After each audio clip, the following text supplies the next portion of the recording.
Allez, bon, bah, c'est go, quoi. Bon, je vais pas commencer par me présenter, je me présenterai au moment voulu. Alors, déjà, pour commencer, je vais commencer par, pour ce débat, je commence par une partie théorique. Une partie théorique parce qu'il y a beaucoup de choses à voir, et j'essaie surtout de ne pas trop aborder du côté technique, parce que sinon on va perdre des gens en cours de route. Ce live, je l'ai divisé en trois parties. Une partie théorique qui est assez longue, parce qu'il y a beaucoup de choses à voir, mais je l'avais quand même accessible au plus grand nombre. Donc c'est pour ça que je préfère vulgariser et sacrifier la partie technique. Je veux qu'elle soit accessible au plus grand nombre, au taux du public, même ceux qui débutent sous Linux, quoi. Donc c'est le but surtout.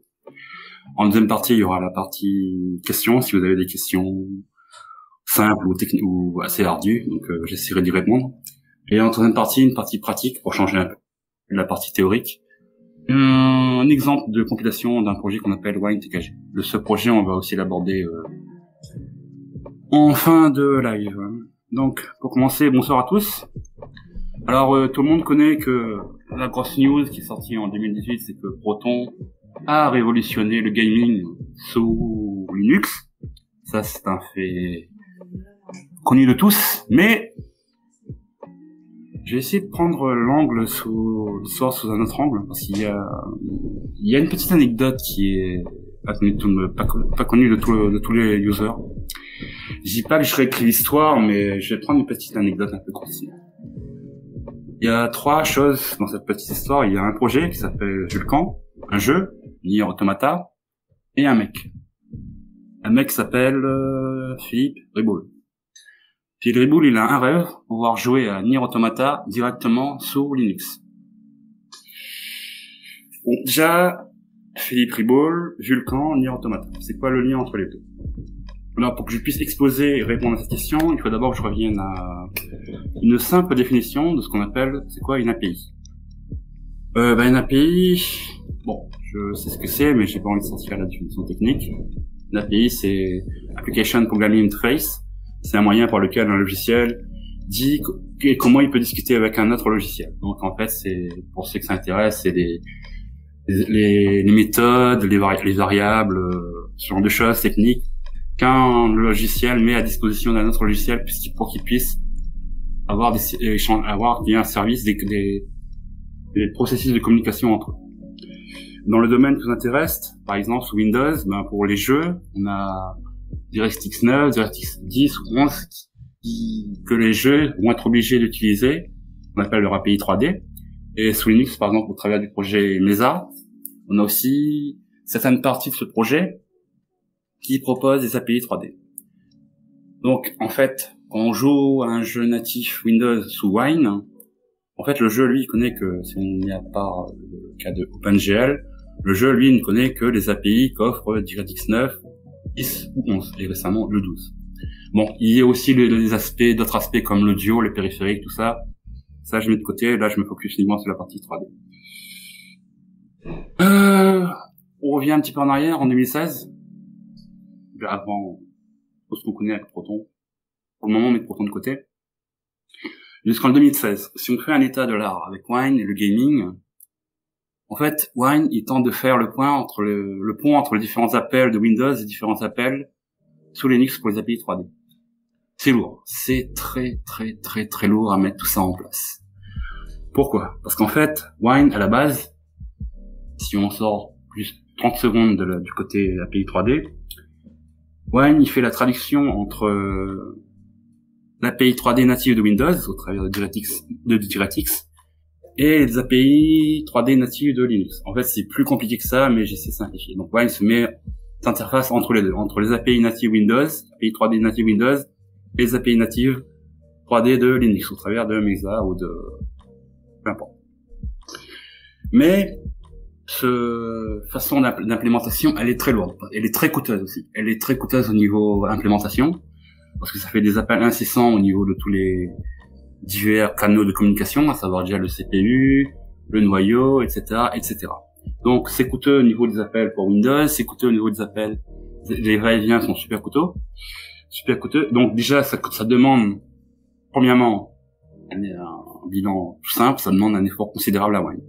Par conséquent, par effet de boule de neige, par derrière, ça fait une surcharge pour tout ce qui suit. Donc, une perte de performance au niveau de tout ce qui est des pilotes 3D, une surcharge de travail considérable pour le CPU. Donc, le constat le plus amer, c'est que ça peut amener à une probabilité de perte de performance par rapport aux performances natives d'un jeu qui tourne très bien sous Windows. On peut avoir un jeu qui tourne super bien et jusqu'en 2016, le jeu il peut facilement s'écrouler. Mais Wine, il fait pas que la traduction, enfin, je simplifie, une traduction entre guillemets, des API dédiées aux jeux graphiques. Il y a aussi la partie audio, la partie audio périphérique, etc., etc. Mais si on regarde les coûts, au niveau de la partie 3D, c'est très consommatrice. Au début, j'ai parlé d'un projet qui s'appelait Vulkan. Je reviens rapidement sur Vulkan.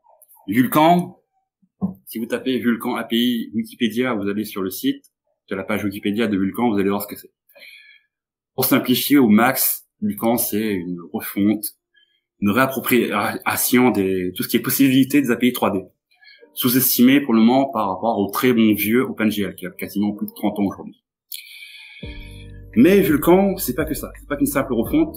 Vulkan, et ça c'est un point très important, il se veut disponible sur toutes les plateformes. Windows, les plateformes smartphone et Linux. Or, sous Linux, il existe un projet. Ce projet, c'est Mesa. Mesa, lui, il possède sa propre implémentation de Vulkan.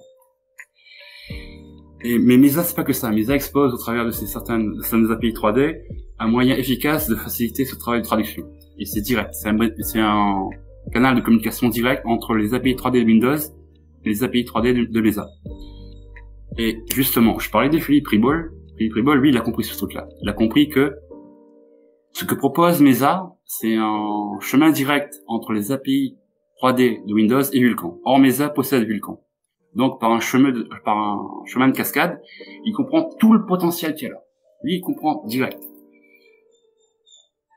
Et c'est pour ça que tout le monde sait qu'en 2018, quand Proton est sorti, Nier Automata faisait partie de la liste des jeux que Proton proposait. Et justement, en coulisses, pendant que Proton était encore bêta, Valve, qui est derrière Steam, s'est approché de Philippe Ribol, justement. Et Philippe Ribol, je vous l'ai nommé, c'est le développeur principal de DXDK. Et ce jeu, sincèrement, il le voulait qu'il tourne sous Linux. Et c'est la réponse à la question. Le lien entre les trois projets, entre ces trois points, Vulkan, le jeu Nier Automata et ce mec, c'est que ce mec, il voulait impérativement que ce jeu il tourne sur Windows, plutôt sous Linux, pardon. Et ici, il a travaillé en commun avec Proton. Alors, une petite parenthèse. Quand Proton était toujours en bêta, ils n'ont pas travaillé uniquement avec lui. Ils ont aussi travaillé avec d'autres firmes comme AMD, Intel, Nvidia, pour être sûr de sortir un truc potable avec une liste de jeux plus ou moins intéressant pour les utilisateurs. Mais bon, déjà, avant de continuer, je me présente. Je m'appelle David. Mon pseudo, c'est Boxer. Je suis réunionnais. J'habite à Saint-Priest, juste à côté de Lyon. Je suis utilisateur Linux depuis 2004. J'ai commencé par la Nopix. Actuellement, je suis sous la Xubuntu depuis 2018. Pour fixer les idées, je suis ni un utilisateur de Proton, ni un utilisateur d'Utrix, ni un utilisateur de Play on Linux. Je suis à l'ancienne, je suis un utilisateur de Wine et de Winetrix. Donc tout en ligne de commande, quoi. Ça fait, on va dire, depuis 2011 que je m'intéresse à Wine. Tous les projets qui gravitent autour de Wine, à un moment ou à un autre, je vais mettre les mains dedans juste pour voir ce que ça fait, quoi. Donc comme j'ai dit, j'ai commencé en 2017. Je vais passer rapidement en revue quelques petites contributions que moi j'ai données au projet. On parle de gaming, donc il y a une grande passion pour tout ce qui est la compilation sous Linux, notamment pour Wine. Et c'est par hasard justement en 2011 que j'ai découvert en fait que il y avait un patch qui normalement était prévu pour Crysis 1, et c'est par un pur accident. Et je l'avoue, c'est que en fait un jour j'ai fait un build pour un jeu, pour le tester Darksider 2. Normalement il devait pas marcher, et finalement c'est en compilant, mais en ayant laissé ce patch dans le build en question, que le jeu a tourné. Et ce patch, il est très connu, il s'appelle le Double Buffer Patch. Si vous allez fouiller dans les archives de PlayOnix, vous verrez pour le Darksider 2, il y a une archive justement, il y a le fameux patch en question, c'est le Double Buffer Patch, et c'est un pur accident que j'ai trouvé ça. En 2012, j'ai contribué aussi pour le jeu Dark Souls 2, parce qu'en fait, il y avait quelques patchs à intégrer, donc comme j'avais des compétences techniques, Je savais compiler Wine et tout et intégrer des pages, donc j'ai proposé de faciliter le portage, c'est-à-dire que j'ai fait de la cross-compilation pour pouvoir compiler certaines hybrides Wine D3D. Je les ai compilés en utilisant le projet MingW64 qui permet de compiler directement et de pouvoir rendre ça portable. En 2014, il y a, comme on parlait de Mesa, il y a un projet qui était très innovateur. C'était directement l'implémentation de DirectX 9 natif sous Linux par Mesa. Ça s'appelait Gallium 9. Je l'ai beaucoup testé. J'ai testé sur énormément de jeux. Donc j'ai pas bossé uniquement que sous Wine. Il y a eu d'autres projets, par exemple notre projet où le code de Wine est réutilisé s'appelle ReactOS. En 2017, j'ai fait quelques tests pour voir ce que je pouvais faire. J'ai offert à la communauté de ReactOS le portage d'une librairie des 3D9 au travers de Swift Shader, la version 3.3.2. Je l'ai patché, je l'ai compilé sous une machine virtuelle. Et j'avais aussi testé, grâce à Wine, j'ai aussi découvert, je m'étais un jour lancé le challenge de savoir si j'étais capable un jour de lancer Wine dans une machine virtuelle. Toutes les connaissances que j'ai accumulées, je les ai utilisées pour ReactOS et j'ai voulu voir si ReactOS, au travers du projet qui s'appelle QEMU-KVM, s'il pouvait avoir directement l'accès natif à sa carte graphique. J'ai vu que ça marchait, donc je me suis dit, on voit que Wine, ça va très loin, quoi. Ça va dans toute direction.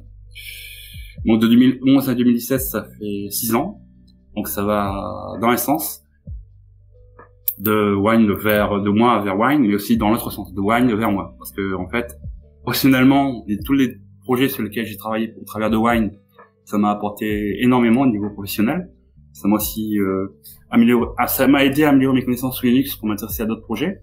Par exemple, grâce à Mesa pour Gallium 9. Donc maintenant, je sais compiler Mesa, depuis les sources et tout. Donc Mesa, maintenant, grâce à Wine, je l'ai inscrit dans les projets que je suis régulièrement. J'ai aussi découvert grâce à ça, grâce au challenge que je m'étais lancé par rapport aux performances de Wine dans une machine virtuelle. J'ai aussi découvert Xen, la virtualisation aussi grâce au projet QEMU-KVM. Mais j'ai aussi découvert un autre projet que j'aime beaucoup, c'est ce qu'on appelle la cross-compilation, c'est-à-dire pouvoir recompiler des binaires sous Linux pour la plateforme Windows, par exemple. Là, par exemple, j'ai ici le projet MPV, qui est un lecteur multimédia, qui a beaucoup de dépendances, et c'est grâce à la compilation, c'est grâce à la cross-compilation que Wine m'a fait découvrir que c'était un challenge personnel, j'ai essayé, ça m'a beaucoup plu grâce à Wine. C'est un échange dans les deux sens. Le projet m'apporte beaucoup. J'essaie à ma manière d'apporter beaucoup au projet. Bref, tout ça pour dire que Wine, c'est un projet à la croisée d'autres projets. Donc on a vu MingW64, on a vu aussi ReactOS, il n'y a pas que. On peut citer un autre projet, Wine ASIO, qui est utilisé par exemple pour tous les gens qui font de la musique assistée par ordinateur sous Linux. Et vous qui m'écoutez là, je pense que vous connaissez déjà des projets pour le gaming. Donc maintenant on va fermer cette parenthèse. Maintenant on va se focus sur le gaming. Mais avant de s'intéresser à Proton, il faut revenir un petit peu en arrière. On va dire quasiment jusqu'en 2016, parce qu'avant Proton, c'est un constat, ça fait consensus. C'était vraiment la folle époque de la bidouille pour faire fonctionner un jeu ou un logiciel. C'était beaucoup de bidouilles. Il y a des jeux, j'ai réussi à les faire tourner, il y a d'autres jeux, j'ai pas réussi. Et je dois dire que j'ai pas été le seul. Il y a eu beaucoup d'échanges sur des serveurs avec d'autres youtubeurs et tout. Le premier qui arrivait à faire tourner un jeu était très content, il postait sa vidéo. Il y a eu des échanges avec d'autres youtubeurs et tout, on a échangé nos idées, nos patchs. C'était la folie. Et il faut dire aussi que Vine, avant 2016, souffrait d'un truc qui souffre encore toujours, mais à moindre mesure. C'est-à-dire qu'avec une certaine version de Wine, on avait un logiciel ou notre jeu qui fonctionnait. Et 15 jours plus tard, parce que Vine, c'est un projet qui sort une version toutes les 2 semaines, c'était pas sûr que ça marchait, quoi. Donc il y avait une forte volatilité de la portabilité d'un jeu qui était vraiment très minime. Et c'était aussi le problème aussi jusqu'en 2016, c'est qu'il y avait beaucoup de patchs à gauche à droite sur le web c'est pour ça qu'à un moment Playon Linux ils étaient obligés d'avoir plusieurs versions de Wine. Par exemple, quand un utilisateur voulait installer quelque chose, On avait dans le core de Plano Linux, s'il reconnaissait le X en question, si c'était incorporé dans sa liste, il allait télécharger la version de Linux patchée spécialement pour ce logiciel. Bref, c'était l'époque de la bidouille. Ça, c'était jusqu'en 2016. On en revient maintenant en 2018. Il y a le projet Proton qui débarque. Alors, Proton, déjà, qu'est-ce que c'est? Proton, à la base, c'est un fork de Wine. Un fork, bon, rapidement, c'est un projet déjà existant. Une autre équipe prend ce projet. Elle prend la base de ce projet et elle va prendre ce projet comme le socle d'un projet sur lequel elle va bâtir ses fondations. C'est un fork, pour simplifier. Donc, Steam, enfin, Valve derrière Steam, propose un fork de Wine. Ce fork qui vise deux choses. Simplifier l'expérience gamer sous Linux pour tous les jeux de la plateforme Steam. Grosso modo, pour simplifier l'installation de Proton, c'est un gros fichier de plusieurs centaines de mégas à télécharger, à déposer dans un répertoire. C'est bon, c'est fait, c'est plié. Théoriquement, le jeu, il doit tourner. Mais aussi offrir un meilleur confort pour les jeux sous Linux, et surtout pour les plateformes de Steam. Parce que les utilisateurs Linux, Valve, allez, l'équipe de Valve ne veut pas les oublier, quoi. Mais Proton, c'est pas qu'un simple fork. Pour moi, Proton, c'est pas qu'un simple fork de Wine, parce que c'est plutôt ce que j'appelle, moi, dans ce qui fait sens, ce qu'on appelle plutôt un méga projet ou un méta projet. Parce que Proton, il embarque d'autres projets, donc notamment XZK pour le portage de tout ce qui est DirectX 9, 10 et 11, et aussi VKD 3D Proton, qui lui permet de faire le canal de communication entre l'API de DirectX 12 vers Vulkan. Il y a aussi un autre projet qu'on appelle F-Audio. Alors, Windows a beaucoup souffert d'un truc qu'on appelle, au niveau audio, qu'on appelle X-Audio. Il existe un projet qui s'appelle F-Audio qui englobe l'implémentation de Windows, mais de manière libre, mais pas que ça. Ça aussi, c'est dédié à supporter aussi d'autres couches audio, comme X-Audio 2, X3D Audio, XAPO, XACT3. Et cette partie, elle est nécessaire justement pour certains jeux, parce que certains jeux ont besoin justement de F-Audio. Je peux citer un petit peu d'exemples, par exemple le jeu Mortal Shell. Mortal Shell, lui, c'est un jeu. Si vous prenez Wine tout seul, vous allez peut-être réussir à faire tourner le jeu, mais vous n'aurez pas le son. Proton, lui, il embarque justement F-Audio. Il embarque XZK, il embarque VKD 3D, il embarque F-Audio. Mais c'est pas que ces projets-là. Proton, il propose aussi des fontes. Par exemple, si vous avez déjà utilisé Winetricks dans le passé, il y a un package que beaucoup d'utilisateurs connaissent, c'est Winetricks espace Core Font. Core Font, c'est quoi? Core Font, c'est, comme le dit Core comme cœur, c'est-à-dire l'ensemble de tous les fonts les plus utilisés. Le problème, c'est que Proton, lui, il est sous licence FOSS, une licence libre, donc il se open source. Il peut pas utiliser les fonts proposées par ces trucs parce que c'est propriétaire. Donc il se base sur des fonts qui sont open source. Il y a aussi la partie VR, mais la partie VR, moi j'ai pas d'expérience, donc je préfère passer là-dessus. Donc Proton, en fait, c'est un méta-projet qui englobe un fork de Wine, XZK, le KD3D, F-Audio et de la technologie pour le VR. Donc tout ça ensemble dans un gros paquet que le gamer il télécharge, il met dans son petit Steam et en théorie le jeu il va tourner. Mais techniquement, Proton c'est pas que ça, parce que on a un projet, ok, ils veulent rendre le travail utilisateur simplifié, ok, mais il faut une couche supplémentaire entre le projet que l'utilisateur va télécharger et l'utilisateur. Ce langage, c'est Python. Si vous regardez le code de Python, si vous avez déjà tapé Proton, une commande avec Proton, vous verrez que c'est du Python. C'est le langage, on va dire, quasiment universel que l'équipe de Steam a choisi. Proton, on continue, c'est pas que ça non plus, parce que c'est pour ça que j'ai dit que c'est vraiment un méta-projet qui est beaucoup en avance pour le gaming et très développé. Proton, il propose diverses solutions pour améliorer l'expérience gaming. Que va proposer Proton? Déjà, les éléments qu'on a, c'est déjà un fork amélioré de Wine. Il intègre différents projets que j'ai déjà cités, mais il propose aussi des patchs pour améliorer ces expériences. Le premier qui a été sorti s'appelle eSync. eSync, c'est quoi? C'est une implémentation dont le but était d'éviter dont le but est de permettre de décharger les appels dans Wine Server. Wine Server, c'est le logiciel qui permet justement de gérer tout ce qui est appel et tout. Mais normalement, il permet aussi de décharger le CPU. Ça devrait permettre, normalement, les jeux qui sont très CPU consommateurs, ça devrait permettre de réduire cette consommation. C'est ce que vise eSync. eSync, c'est au niveau logiciel. Donc, c'est fourni avec une version patchée de Wine, c'est fourni dans Proton. C'est la première méthode. On peut faire ça au travers du logiciel Wine, mais il y a aussi d'autres parties dans lesquelles on peut frapper. On peut frapper directement dans le noyau Linux. Il y a des performances qu'on peut améliorer dans le noyau Linux. Il existe différentes méthodes pour ça. La première, après eSync, la deuxième méthode qui fut introduite, c'est fsync.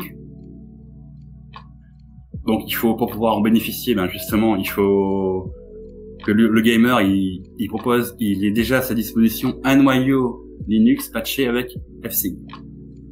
Historiquement, depuis 2018, eSync et fsync, c'est les deux méthodes utilisées, c'est les deux méthodes proposées. Si le gamer n'a pas de noyau, un noyau par défaut, la méthode sera eSync. eSync, je crois, est utilisé dans Overwatch. Mais par contre, est déconseillé dans un jeu comme GTA V, parce qu'apparemment les performances devraient chuter. eSync est plutôt conseillé pour des jeux très demandeurs au niveau CPU. Il y a une autre méthode qui a été introduite récemment, qu'on appelle fsync Qtext 2. Que dire de fsync Qtext 2? Il y a des inconvénients. Normalement, le but, simplifié, c'est de faire en sorte que le noyau, il se comporte plus ou moins comme Windows. Pour simplifier un peu les idées, quoi. Il y a aussi une quatrième méthode qu'on appelle fsync, qui est intégrée dans une autre branche de Wine, actuellement dans WineTKG. WineTKG, on en parlera plus tard. Mais le problème, c'est que ces méthodes, elles ne sont pas universelles. C'est une liste de méthodes en fonction du jeu et en fonction aussi du moteur du jeu, en fonction aussi de votre hardware, parce que c'est des trucs qu'il faut aussi prendre en compte. Les performances seront soit au rendez-vous, soit elles ne le seront pas. Un exemple, par exemple, si vous utilisez fsync Qtext 2, vu que c'est une méthode qui était récemment introduite par l'équipe de Steam, si par exemple vous disposez d'un noyau Linux qui a été patché, on va dire par exemple le 5.11.2, qui est sorti il y a quelques semaines, ou qui est assez ancien, si là vous utilisez la version 5.11.16 ou 15, je sais plus, qui est patché avec fsync Qtext 2, il y a une très forte probabilité que le jeu que vous avez utilisé, il marche plus. La simple raison qu'entre le 5.11.2 et le 5.11.16, comme cette méthode elle est toute récente, donc elle est en train de faire ses preuves, mais elle marche plus. Donc il y a les méthodes traditionnelles, il y a une nouvelle méthode, donc c'est à voir. Donc voilà quoi. Les méthodes historiques, elles vont peut-être vous aider à booster votre jeu. Les méthodes qui sont actuellement à l'étude, il faut voir. La dernière méthode dont j'ai parlé, c'est le fsync. Le gros inconvénient de cette méthode, c'est que elle ne peut être utilisée uniquement qu'avec un wine pur, c'est-à-dire sans wine staging. Parce que si on essaie d'ajouter wine staging, ça va pas marcher. Il faut impérativement que ce soit un wine pur qu'on essaie de patcher. Il faut à la fois un wine particulier. Mais il y a aussi un gros souci avec Proton, c'est qu'en fait, à partir du moment où Proton, l'équipe de Steam, a choisi une version de Wine, par exemple là actuellement on est sur Wine, ils ont gelé la version 6.3, ils ont gelé cette version et ils vont la garder pendant quelques semaines ou quelques mois. Et donc tous les développements qui vont arriver vont être gelés uniquement sur cette version. Mais bon, le problème c'est que en tant que gamer, Wine de son côté, le code il continue à être. Si on suppose qu'il y a une version de Proton qui était gelée, Wine de son côté il continue à avancer, d'ajouter de nouvelles fonctionnalités, d'améliorer le code et tout. De son côté, Wine Staging, lui aussi il continue son évolution. Mais on voudrait le gamer des fois, en tant que client, comme il est client final, il voudrait aussi pouvoir tester les dernières fonctionnalités que Wine pourrait incorporer par rapport à la version que Steam a gelée. Enfin bref, quand on fait le catalogue de tout ça, on se dit que on a Proton, on a Wine qui continue son développement, Wine Staging qui continue son développement de son côté. Nous, la communauté que moi je connais, enfin la communauté qui m'a accueilli, et je vous remercie au passage. Il y a peut-être une analogie à faire entre les distributions Linux et différentes possibilités du gaming sous Wine. En fait, c'est quasiment une question existentielle. La question elle est simple. Au vu des diverses possibilités offertes, ne pourrait-on pas, dans le cadre de la personnalisation des distributions Linux, pouvoir faire la même chose avec Wine, c'est-à-dire avoir, comme c'est possible aujourd'hui d'avoir sa propre distribution Linux personnalisée, Wine, au niveau gaming, ça a bien avancé, est-ce qu'on pourrait pas avoir un Wine personnalisé qui correspond à notre propre besoin? Bon, c'est une grosse question. Depuis tout à l'heure, je parle de Wine Staging. Je vais y répondre plus tard. On va d'abord focus sur Wine Staging et expliquer ce que c'est que Wine Staging. Alors, Wine, il y a le code officiel qui est maintenu par les développeurs. Ils ont aussi leur propre version et c'est comme ça qu'ils se financent. Ils développent une version qui s'appelle Crossover. Ils mettent à la disposition, c'est surtout utilisé par les utilisateurs de Mac. Et ça permet par exemple aux utilisateurs de Mac de pouvoir utiliser Steam. Ils téléchargent Crossover, ils installent, et ils peuvent jouer depuis leur Mac à des jeux Steam complètement compatibles normalement sur ce truc. Ça se comprend, c'est des développeurs, il faut bien qu'il y ait une partie de Wine, il y a des patchs qu'ils gardent pour eux, il faut bien qu'ils puissent se faire payer, il faut bien qu'ils en vivent, quoi. Donc il y a des patchs qu'ils ne peuvent pas rendre publics, et il faut bien qu'ils développent une version payante pour pouvoir développer l'équipe de développement. Il faut bien que les gens vivent, quoi. Donc revenons à Wine Staging. Donc il y a le développement de Wine, donc les développeurs ils sont financés par les sous que rapportent les ventes de Crossover. Il y a aussi des patchs qui sont très intéressants, il y en a 600 à 800 à peu près qui sont disponibles dans Wine Staging. Le but de ces patchs, c'est que normalement, enfin, à terme, on voudrait pouvoir les incorporer au code de Wine. Le problème, c'est que avant de pouvoir les incorporer, des patchs qui proposent de nouvelles fonctionnalités. Par exemple, le support au niveau du support audio, on aura le support pour le AXT. Un patch très connu dans Wine Staging, c'est aussi le CSLT, qui est connu depuis 13 années, qui permet de booster les performances en Wine des 3D. Nous allons avoir le support physique pour les cartes Nvidia. Ça, c'est intégré dans Wine Staging, incorporé dans le code de Wine. Donc, c'est des patchs qui sont mis à disposition aussi bien des gamers que des users normaux de Wine. Ils sont mis à la disposition. Les users, les gamers les testent. Ils voient ce que ça apporte. La phase de maturité et un patch peut rester pendant très très très longtemps dans Wine Staging avant d'intégrer directement ensuite le code officiel de Wine. Donc pour ceux qui ont accès à mon support de texte, je vous ai mis directement les deux liens vers le code vers le code à la fois de Wine et de Wine Staging. Donc, on s'était posé une question, on s'était arrêté, je reprends maintenant le fil conducteur de cette partie. On s'est posé la question par rapport à cette analogie. On a donc les distributions, on peut facilement les personnaliser.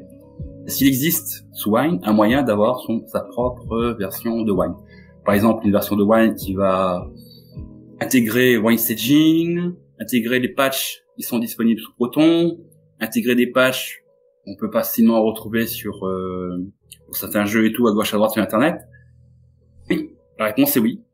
C'est un projet qui s'appelle Wine TKG et c'est développé par un Français, donc il s'appelle Étienne Juveny. Son pseudo c'est TKClish, donc pour ça qu'on appelle TKG.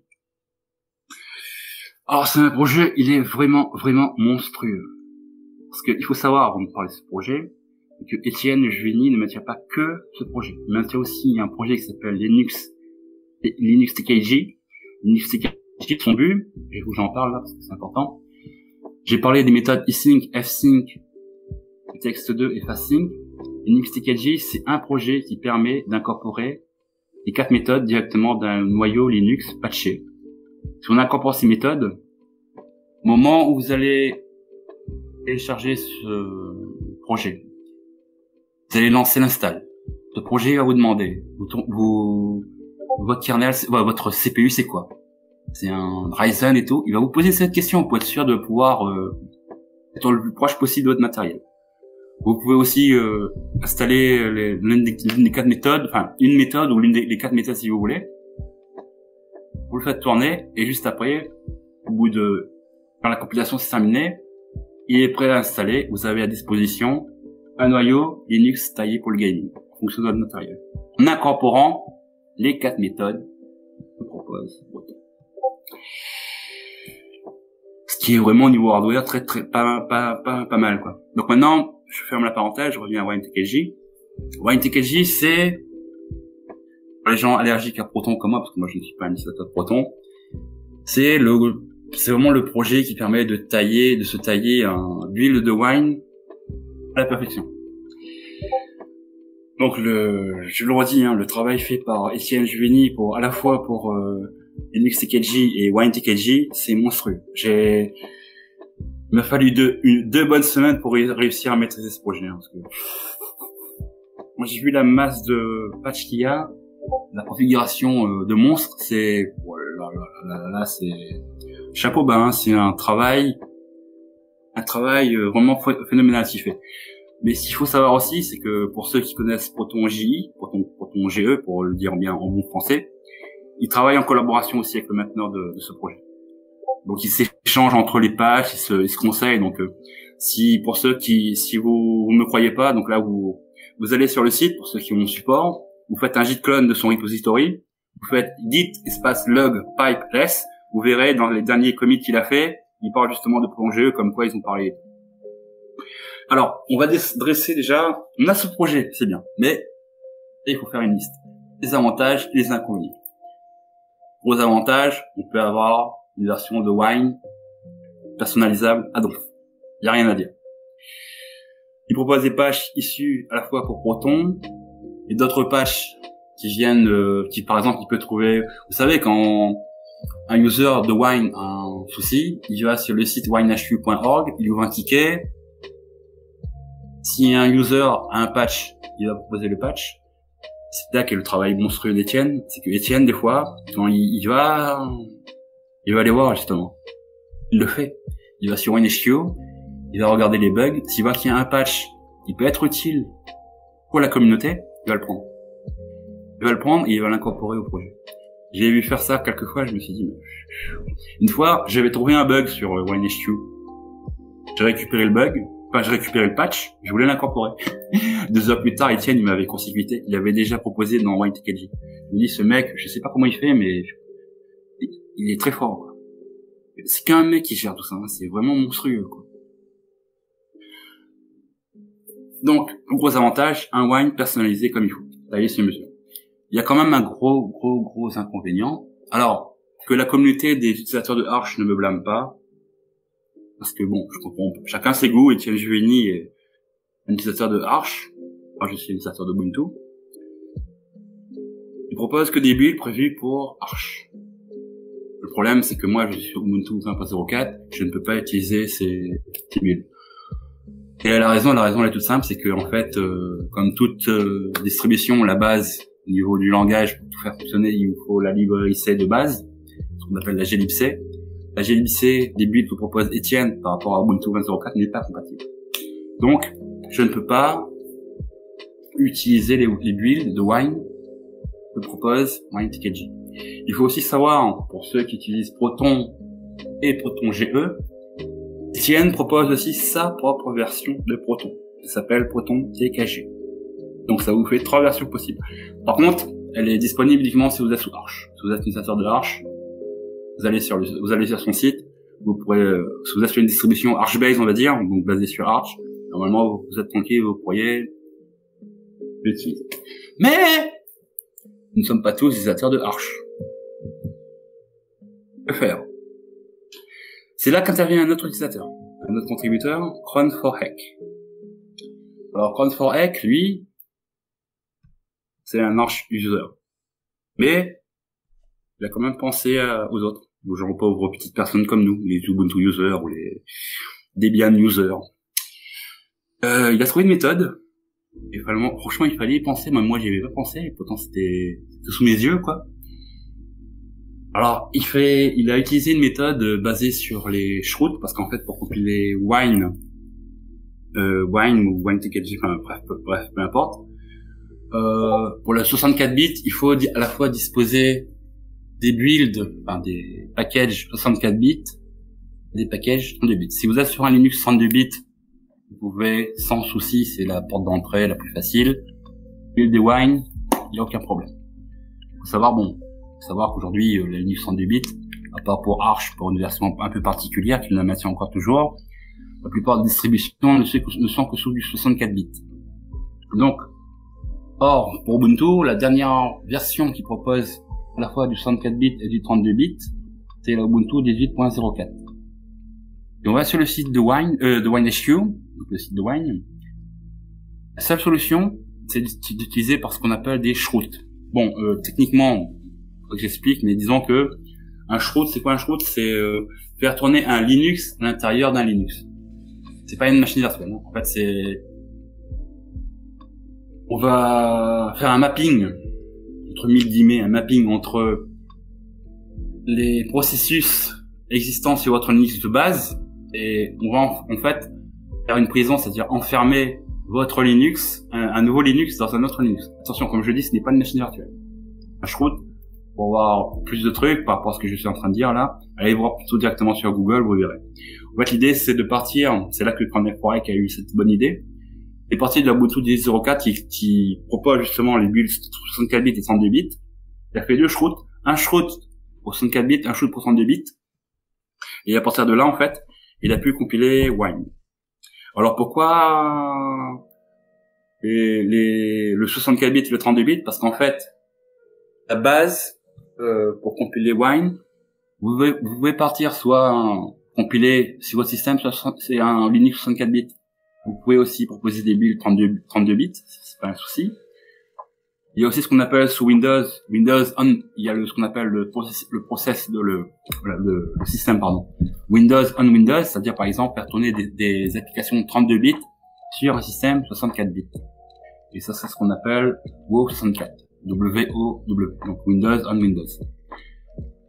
Cronenberg, lui, justement, à partir de ce constat, il propose non seulement des versions de Wine, il propose différentes versions de Wine. Soit des Wine normales, donc soit version 64 ou 32 bits, soit des Wine Staging 64 ou 32 bits, Wine TKG 64 ou 32 bits. Mais il propose aussi parfois, quand Proton travaille sur une certaine version, il propose aussi des versions de Wine issues directement du code de Proton à la disposition des utilisateurs.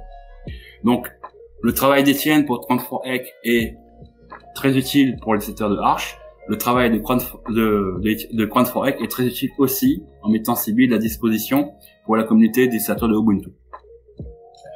Donc là, grosso modo, on a fait un portrait très exhaustif de tout ce qui est possible pour la communauté des gamers. Donc ça qui inclut à la fois les utilisateurs de Arch et les utilisateurs de Ubuntu. Maintenant, projet que tout le monde connaît, c'est Proton GE. C'est par rapport au pronom standard, c'est Proton GE. GE, ça signifie Glorious Evil. Il est très facile d'emploi, il se fait exactement comme la version Proton standard. C'est quoi les grosses différences? Les grosses différences, c'est que comme pour WineTKG, le but c'est de pas être en retard, de proposer les toutes dernières versions. Donc d'incorporer par exemple une version très récente de Wine, de se baser là-dessus, d'offrir beaucoup plus que la version que propose Proton.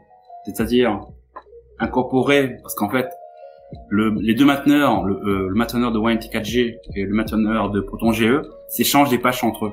Donc, si vous savez compiler, vous pouvez aussi personnaliser votre propre Proton GE.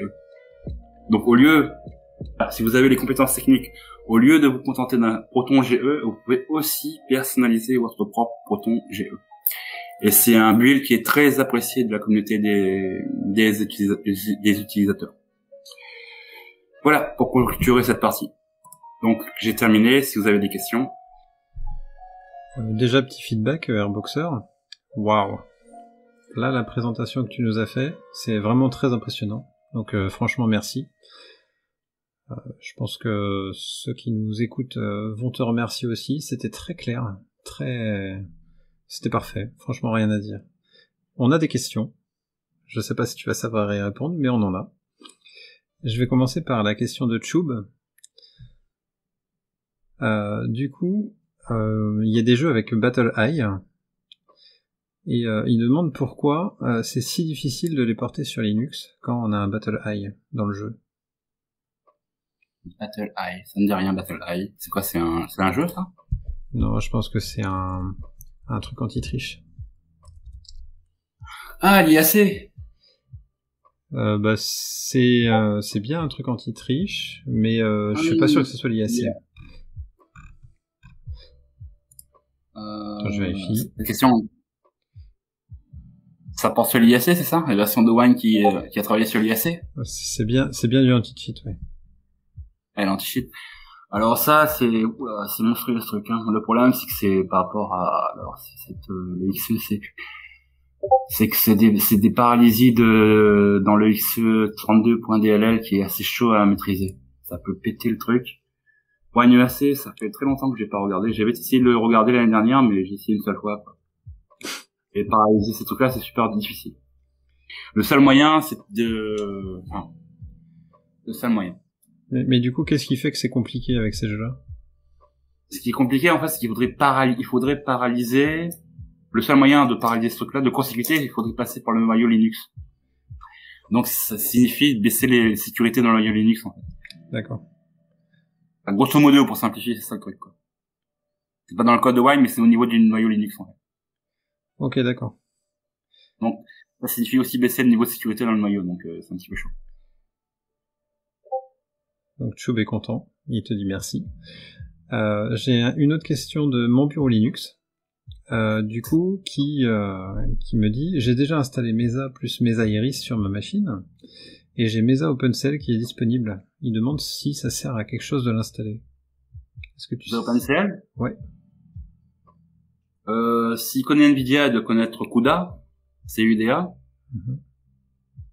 CUDA est à NVIDIA ce que OpenCL est à Mesa. D'accord. Grosso modo, hein, pour simplifier. Ouais, donc grosso modo, c'est en fonction de la carte graphique, quoi. Ouais. C'est un jeu d'identifiant à un moment. S'il fouille, normalement, il va trouver des ID dans le code de OpenCL. Mais grosso modo, s'il a Mesa Iris d'installer, Iris c'est pour Intel, je crois. Donc, Alors, j'ai pas de compétences là-dessus par rapport à Intel, par rapport à ce projet Iris. Je vais te répondre, je n'ai pas de compétences par rapport à ça. Ouais, je pense que mon bureau Linux est avec un PC portable. C'est pour ça qu'il doit avoir Mesa Iris installé. D'accord. Ah oui, c'est sur un portable. Par contre, il doit connaître la commande DRI prime. Je pense qu'il doit déjà la connaître, hein. Je pense aussi. Il pose aussi une autre question, tant qu'on y est. Il a dans ses dépôts le Vulkan Tools et les Vulkan Headers. Et du coup, il sait pas trop à quoi ça correspond. Alors, headers, ça signifie fichier d'en-tête. Donc, en fait, c'est des fichiers. Headers, en fait, à chaque fois que tu vois un nom de projet -headers, ça signifie en fait que c'est les fichiers d'en-tête, c'est-à-dire ce qu'on appelle les fichiers .h. Tu vas aller dans le répertoire include pour pouvoir compiler. C'est des fichiers dont tu as besoin pour pouvoir compiler par rapport à un autre projet. D'accord. Donc ça du peut Vulkan IDs. Pour installer WinTKG par exemple, c'est intéressant d'avoir Vulkan Headers et Vulkan Tools installés ou pas? Ou j'ai mal compris? C'est pour la compilation. Ça peut être utile pour la compilation. D'accord. Headers, normalement, en fonction des distributions, je dis pas de bêtises, hein, mais à vérifier, parce que là je mets de grosses guillemets. Projet-header, ça signifie que c'est les fichiers de développement. Donc c'est les fichiers dont tu as besoin si un projet a cette dépendance. Quand c'est -dev, c'est la même chose. Ça signifie que c'est le paquet dont tu as besoin pour pouvoir compiler un truc. Et Vulkan-ID, c'est normalement, c'est dans USR local. Ça concerne à la fois Intel et Mesa. C'est pour voir, c'est des fichiers JSON. Et en fonction du jeu sur lequel tu veux, enfin, par exemple, si tu veux utiliser un jeu, Vulkan ID, en fait, c'est Intel. Normalement, c'est un fichier qui va dire justement à l'intérieur. Par exemple, quand par exemple, tu veux jouer à un jeu 32 bits, tu vas avoir par exemple Mesa RADV.i686 ou Mesa x8664.json. Ça lui permet de savoir ce qu'est fichier de Vulkan pointé en fonction si ton jeu est un 32 bits ou 64 bits. Ok, d'accord. Enfin, c'est clair pour moi en tout cas. C'est important en fait. Vulkan Header, c'est super important pour le jeu. D'accord. Bah du coup, dites-moi les gars si ça vous convient. Donc Choup, tu m'as dit que c'était ok. Mon bureau Linux, si tu peux me dire si c'est ok. Si vous avez d'autres questions. Moi j'avais des questions pour toi en tout cas, Airboxer. Ouais. Je voulais savoir si c'était légal. Parce que finalement, le fait de repomper des X9, des X10, des X11, est-ce que c'est légal? Est-ce qu'on a le droit de le faire? Oui. C'est un petit oui, hein. Oui. Non, mais je veux dire, les API... Attends. Pour un développeur, enfin, la question, je vais te répondre de manière... Oui, la réponse est oui. Pourquoi? Parce que ce sont des API. D'accord. En fait, si tu veux, une API, c'est quoi? C'est un ensemble qui contient des fonctions. Je mets des fonctions, des méthodes, enfin, ce qu'on appelle, on dit pas fonction, mais on dit méthode. Le seul truc auquel tu as accès, c'est le nom de la méthode, d'accord? Enfin, le nom de la fonction. Je m'arrête par exemple dans l'API, je vais prendre le cas d'une fonction. Tu as une fonction qui s'appelle, par exemple, on va dire popol. Tu as ses paramètres, donc le nom de ses paramètres. Donc ça peut être paramètre 1, paramètre 2, paramètre 3. Donc une fonction qui s'appelle popol avec 3 paramètres. Elle est publique cette fonction. Donc tu as cette méthode à ta disposition. En revanche, tu n'as pas accès au code de la fonction. Oui, d'accord. Ok. Tu vois ce que je veux dire? Oui, oui. Et la partie publique, l'API te donne le nom de la fonction avec ses paramètres, mais en revanche, tu n'as pas accès au code, parce que ça, c'est ça qui est protégé. C'est le code de la fonction, par exemple. Le contenu de l'API, lui, il est protégé. Le contenu de l'implémentation du contenu est protégé. Mais en revanche, ce qui est public, c'est la liste de ce qu'il y a dans l'API. Là, par contre, là, c'est légal. Donc, tu peux l'implémenter comme tu veux. C'est bien parce que c'est une transition parfaite que tu me fais avec ma deuxième question que j'avais. Moi, j'avais commencé Linux pareil avant 2016 aussi, et on voyait toujours en gros c'était les abréviations Win is not an emulator. Mais quand je t'écoute, je me rappelle, enfin, moi j'ai l'impression que ça fonctionne vraiment comme un émulateur, où finalement ça vient juste, entre guillemets le juste, hein, mais ça vient juste émuler les API Windows en fait. Non, ça n'émule pas, ça traduit. C'est un jeu de traduction. Donc, il existe une grosse différence entre... Donc ça traduit en OpenGL, c'est ça? Non, en fait, il y a... tu vois, quand on prononce le mot OpenGL, OpenGL, c'est standardisé, hein, c'est-à-dire que c'est un document officiel signé par en industrie. Il y a la liste des fonctions, donc c'est l'API qui est dans les documents officiels. Windows, ils ont récupéré le document. C'est un document qui est public, hein, donc voilà. Mais ils l'ont codé à leur façon, d'accord? Linux, ils ont aussi récupéré ce document. L'équipe de Mesa a aussi récupéré ce document et l'ont codé à leur façon. D'accord, ok. Et Wine, ce qu'il fait, lui, en fait, donc, d'un côté, Windows propose son implémentation d'OpenGL, Mesa, sous Linux, propose son implémentation d'OpenGL, et pour que les deux puissent se parler, il faut un traducteur. Et Wine, c'est le traducteur entre les deux. Il traduit l'implémentation OpenGL de Windows vers l'implémentation OpenGL de Linux, par exemple.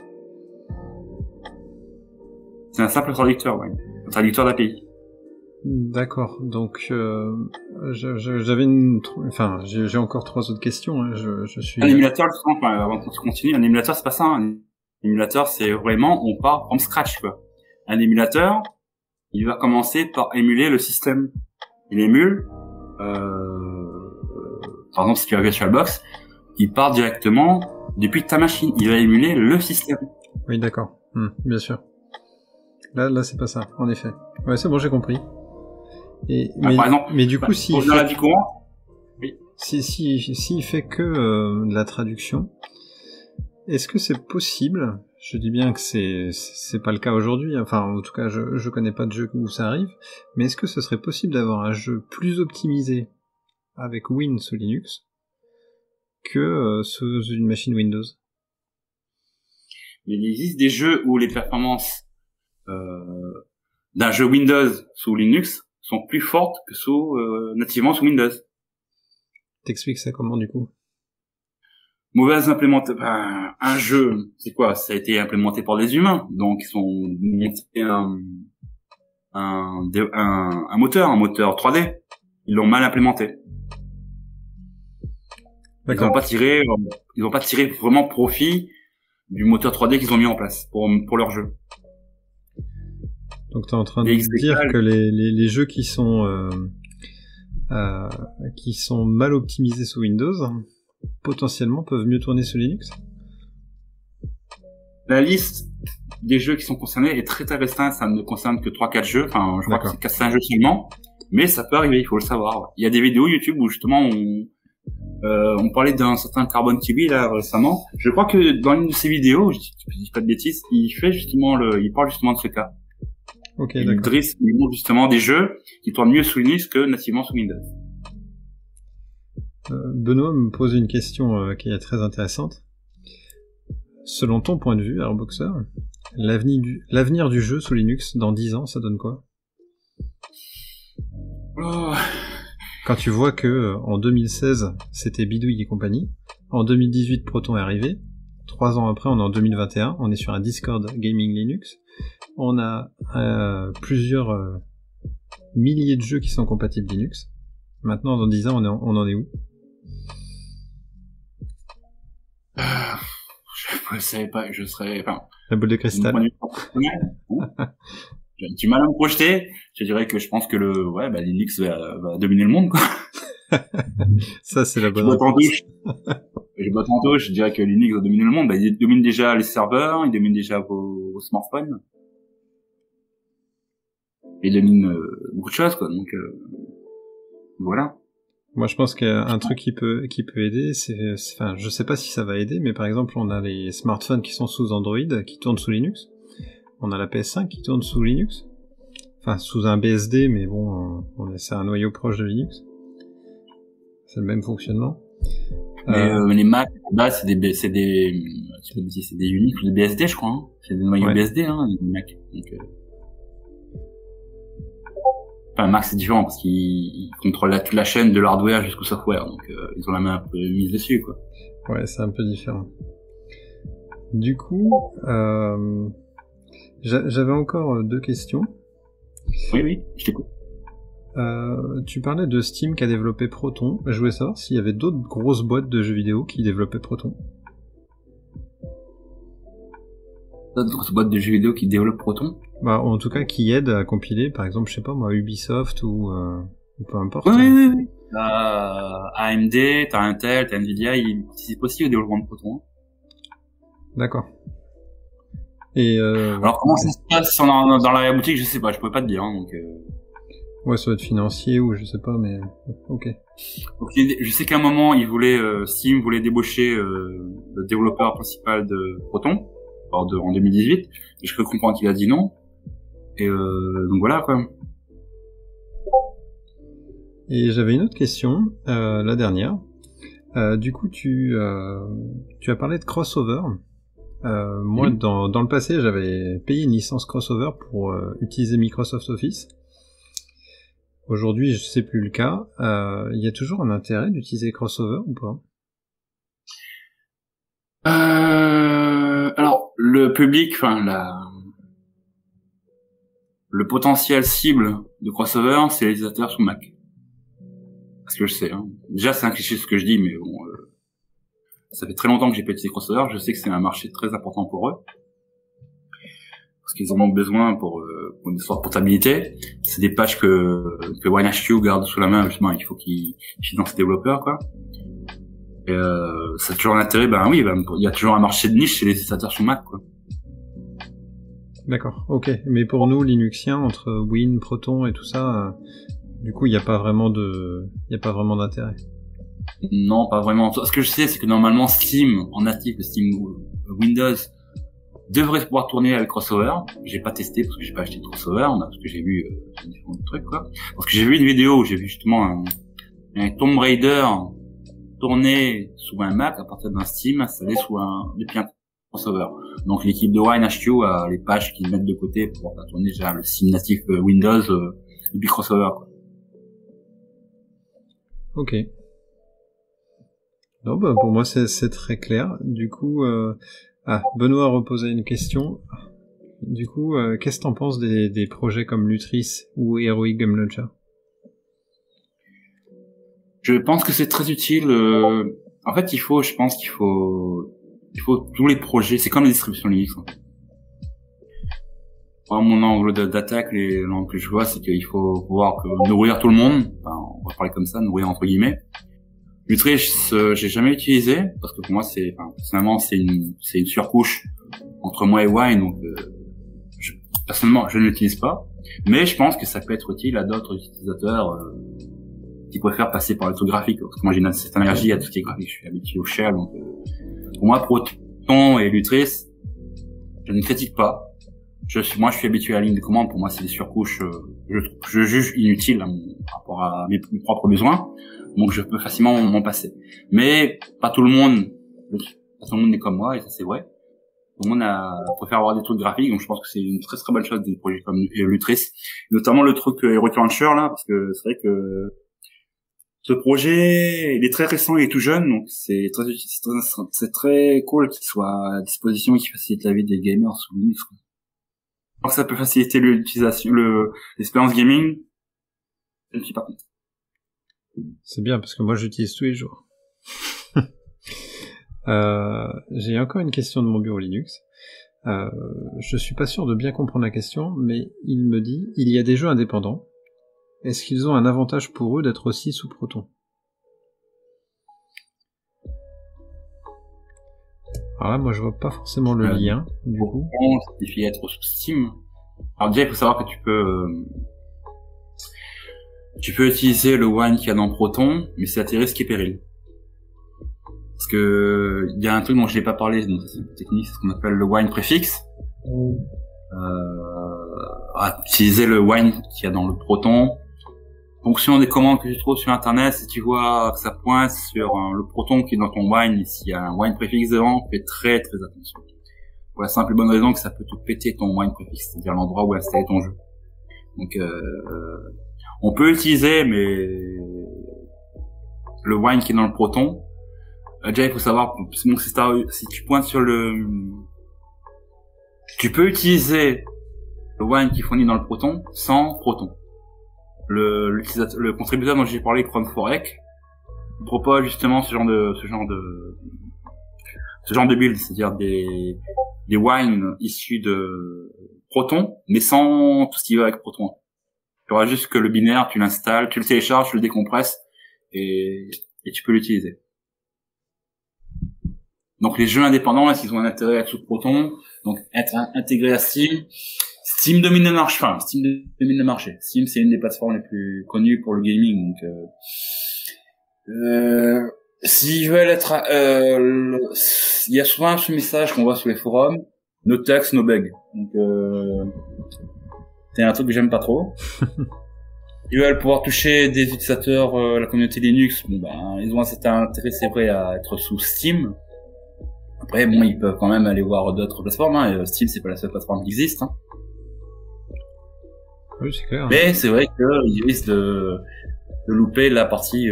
C'est à double tranchant en fait. Soit s'ils mettent sous Steam, le problème c'est qu'il faut aussi payer. Enfin, je sais pas comment ça se passe. Il faut payer des droits d'entrée par rapport à Steam et tout. C'est de Steam des droits de trucs.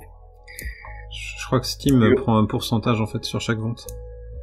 Ok, donc merci de confirmer. Ben oui, si je veux toucher la communauté des utilisateurs Linux, c'est plus à leur avantage d'être sous Steam, donc d'être sous Proton. Mais aussi d'assurer que leur jeu soit compatible avec Proton. Ok, bah pour moi c'est très clair, il est 9h30. Est-ce que tu veux passer à la partie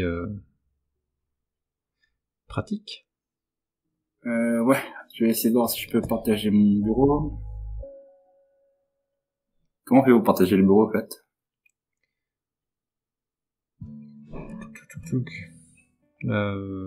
C'est une bonne question. Alors,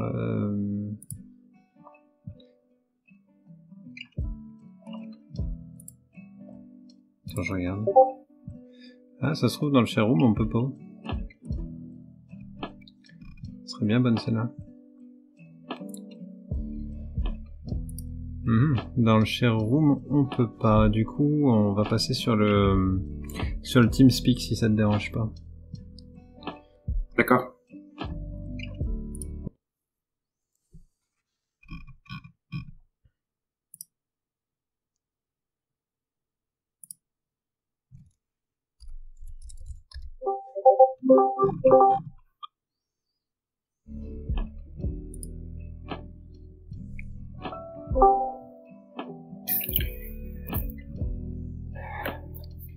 Du coup, là, tu peux partager ton écran en bas. Ah si, on peut, ouais.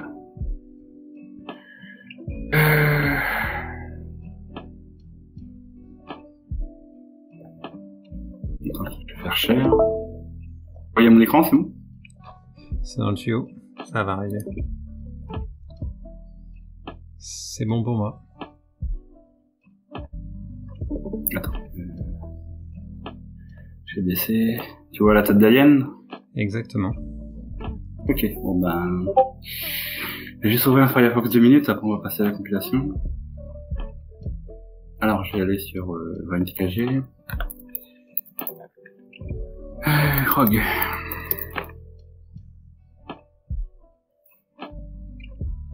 Voilà, on est directement là sur le repo. Alors déjà pour maîtriser ce projet, comme je parlais dans la partie pratique, c'est un projet, il m'a quand même coûté 2 semaines pour le comprendre. En fait, le projet là, il y a plusieurs sous-projets. Il y a par exemple là-dedans, ça c'est les trucs gérés par Étienne, donc normalement on n'y touche pas. Le répertoire le plus important c'est le Toba NTKG Profile. Et il y a un fichier qui nous intéresse, un fichier de configuration qu'on appelle le Advanced Customization. Et dans ce fichier, il y a une ligne, la ligne la plus importante, c'est celle-là. xtconfig.path. Cette ligne, justement, elle permet de pointer sur un autre fichier de configuration qui est à l'extérieur, qui permet de configurer NTKG à fond. Là, par exemple, je vais y aller, je vais pointer dessus. Je vais agrandir mon terminal.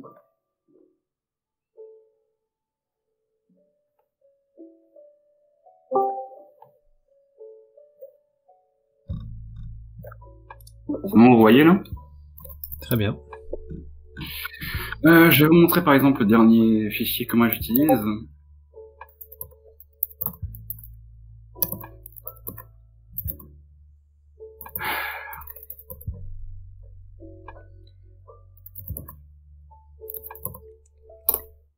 Ça c'est le tout dernier fichier de configuration que j'utilise, avec tous les paramètres possibles. Là par exemple, pour donner un exemple, par exemple, donc ça j'utilise pas. Là par exemple, si je veux incorporer FastSync, donc j'ai parlé, il suffit de mettre ce flag là true. Si je veux utiliser eSync, je le mets à true. Si je veux incorporer le patch pour FSync, je le mets à true. FSync spin 40, c'est un paramètre un peu spécial. Si je veux aussi incorporer staging, je le mets à true. Si je veux m'arrêter à une compilation d'un commit particulier, je vais mettre staging version à un commit particulier. Si je veux incorporer un cas particulier de l'XDK, je vais mettre ça à true. Si je veux aussi incorporer Gallium 9, dont j'ai parlé, je vais le mettre à true. Il y a aussi des paramètres un peu particuliers, par exemple pour MechWarrior Online, il intègre aussi un patch. Pour Resident Evil, il y a aussi un fixe, il intègre aussi. Pour LOL, il intègre aussi un patch. Il y a plein quand même pour Mortal Kombat. Il y a il y a aussi des patchs particuliers, si on veut par exemple intégrer l'intégralité des patchs de Proton, on veut intégrer que certains patchs, ça permet aussi de les intégrer. C'est monstrueux. Là par exemple, c'est d'autres patchs qui viennent d'un autre repo que j'ai incorporé dans mon truc. Je vais pas tout passer en détail, mais je vais juste vous montrer le...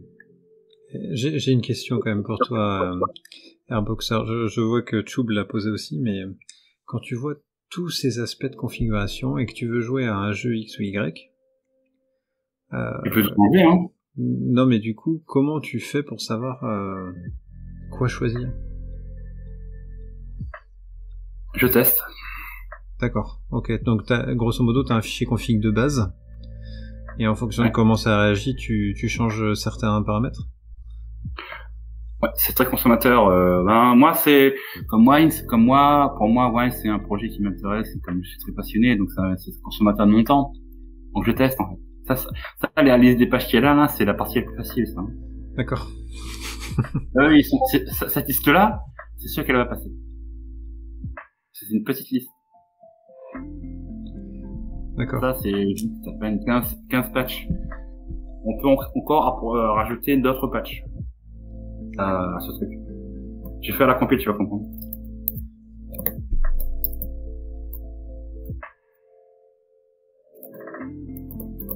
Donc là, je suis dans le répertoire. Il y a un autre répertoire où on peut encore ajouter d'autres patchs. Alors, c'est le répertoire Wine TKG Patches, User Patches. Et là, dans ce répertoire, j'ai 208 patchs en plus. C'est un répertoire où je viens pour apprendre mon truc. D'accord. Là, c'est par exemple des patchs. Ça, c'est des patchs qui ne viennent pas de la communauté, mais que un autre contributeur maintient, il a trouvé à gauche à droite. C'est des patchs qu'on peut ajouter en plus. Donc, c'est pour te dire à quel point c'est personnalisable.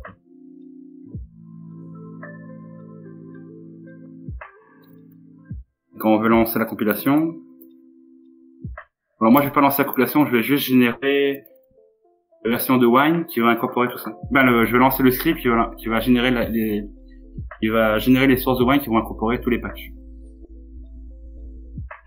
D'accord, du coup tu fais une version full quoi.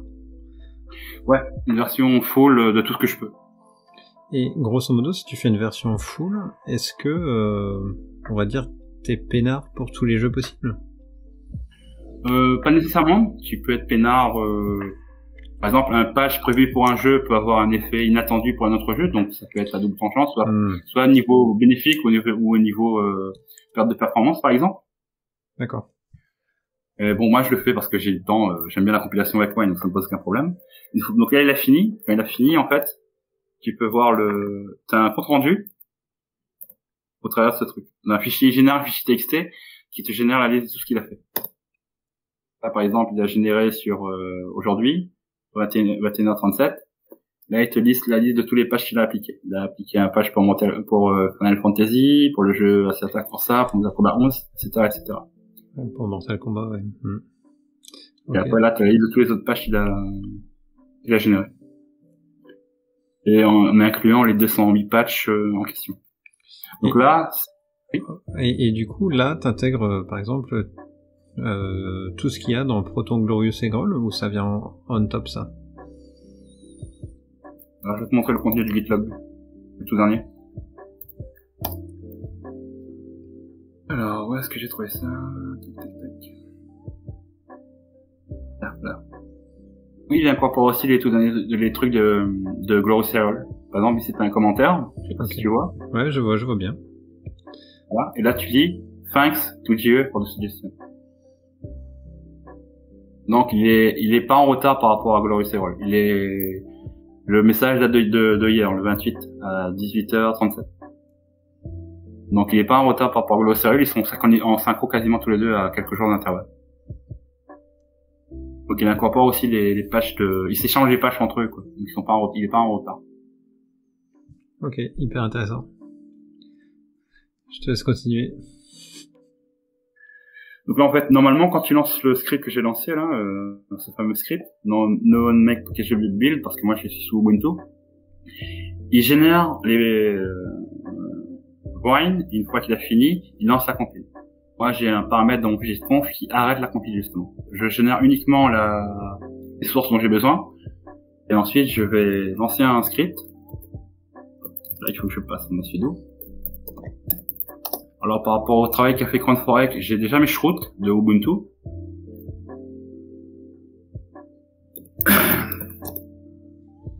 J'ai un script qui va aller récupérer en fait, les sources en question. Les sources qui m'intéressent, elles sont juste dans ce répertoire. Le répertoire SRC, Wine, Mirror.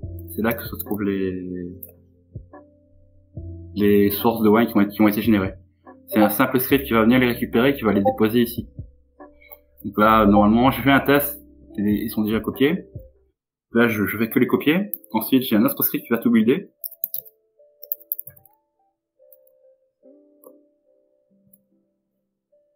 Donc là, c'est un script. Attends, je vais enlever ça. C'est un script qui est basé, là, par exemple, ce que tu dis, c'est 6.7.R6.R6.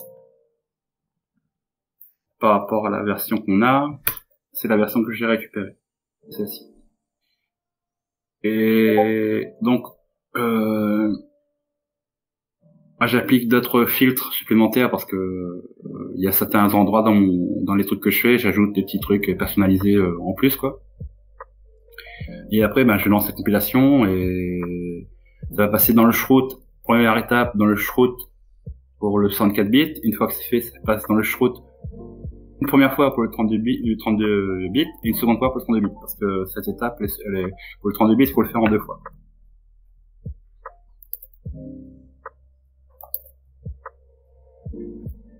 Et qu'une fois que c'est prêt, il suffit de lancer la compilation. Alors, excuse-moi, j'ai pas compris du coup l'étape d'avant. En fait, ça servait à quoi la commande d'avant, comparé à celle-ci? Parce que là, tu fais vraiment la compilation. Et avant, tu faisais quoi avec ton Vim? Oui, Yann? Oui. Je t'avais montré le contenu du script qui buildait. D'accord, ok. Juste avant, le script prepare, en théorie, il copie le contenu de ce répertoire. D'accord? Et il va le déplacer dans OPT montage. Ah, ok, d'accord. Bon. Okay. En fait, ce que j'essaie de faire, c'est que je déplace, je le mets ailleurs pour pas builder à l'intérieur des sources, pour bien séparer les sources générées et les builds en question. Pour pas polluer les sources, en fait.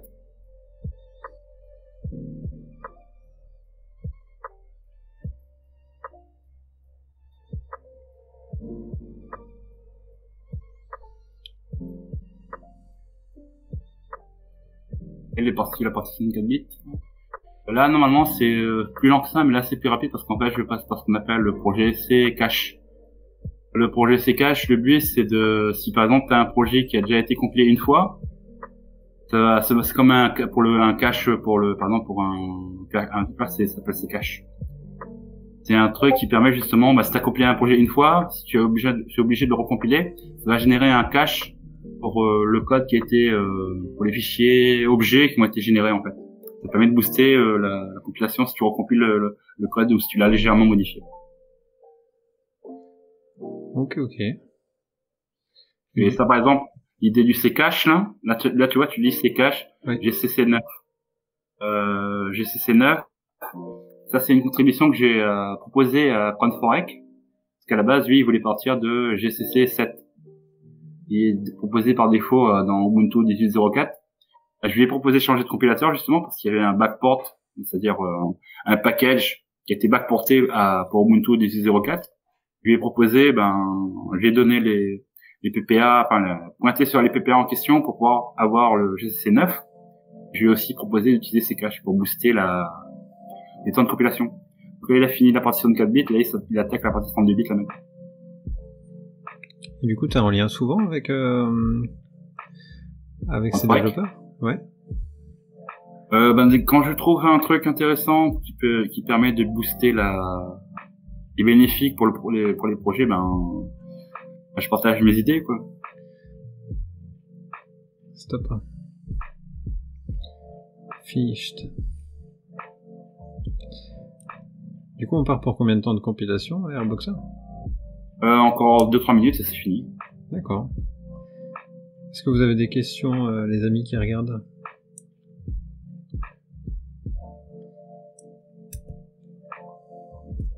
Le projet est très technique, la prise en main elle est pas évidente.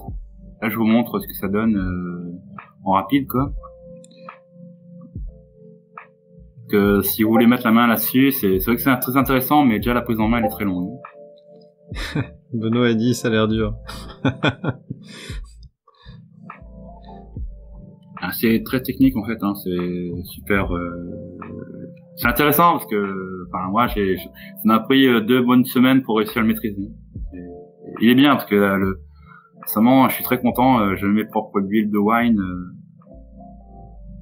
J'ai vraiment l'impression d'avoir la main mise sur le projet de zéro, from scratch, quoi. C'est-à-dire, je peux mettre les patchs que je veux, je peux Tu fais ton avoir la outil, version aux petits oignons, quoi.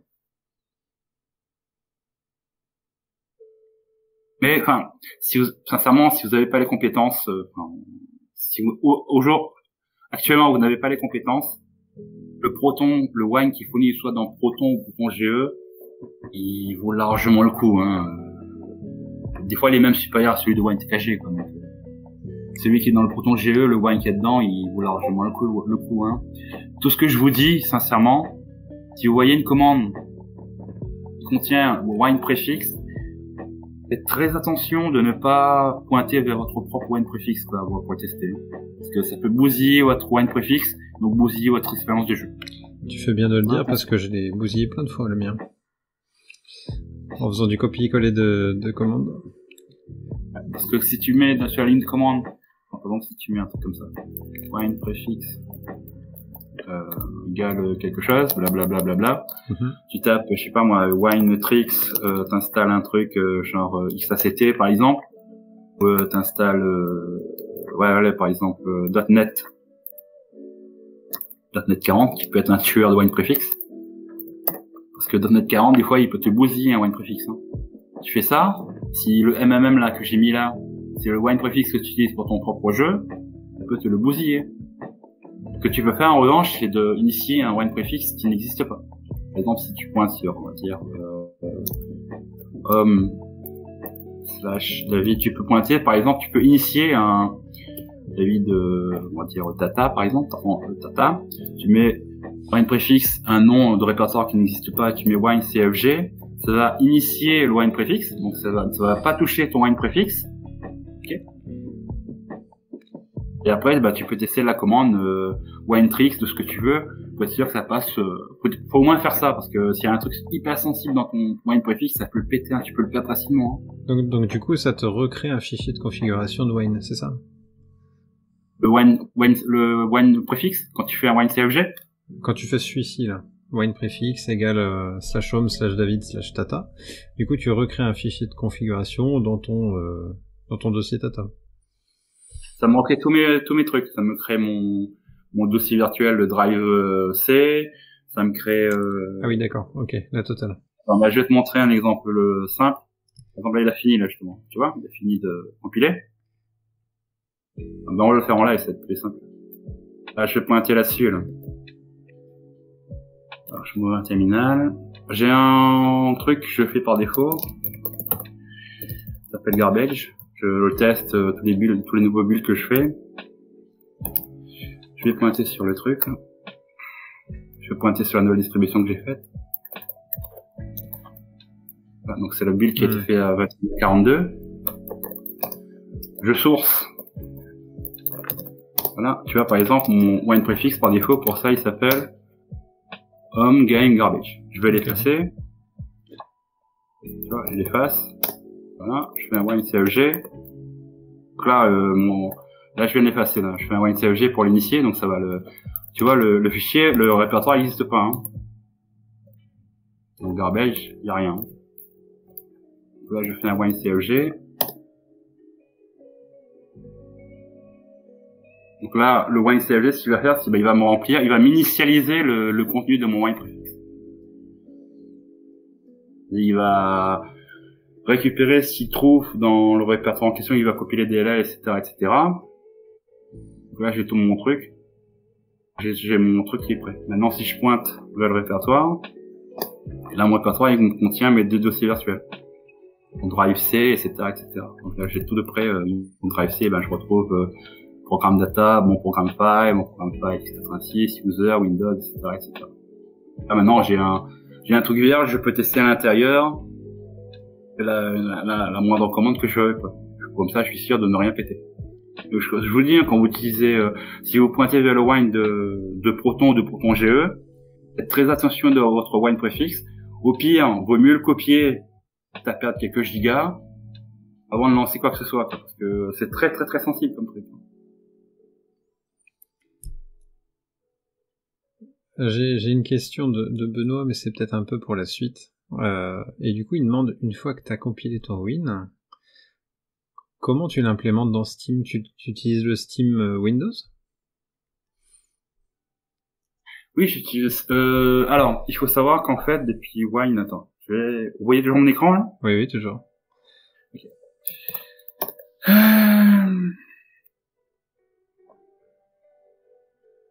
On est actuellement, depuis le 23 avril, sur la Wine 6.7. Alors, je suis beaucoup le code de Wine.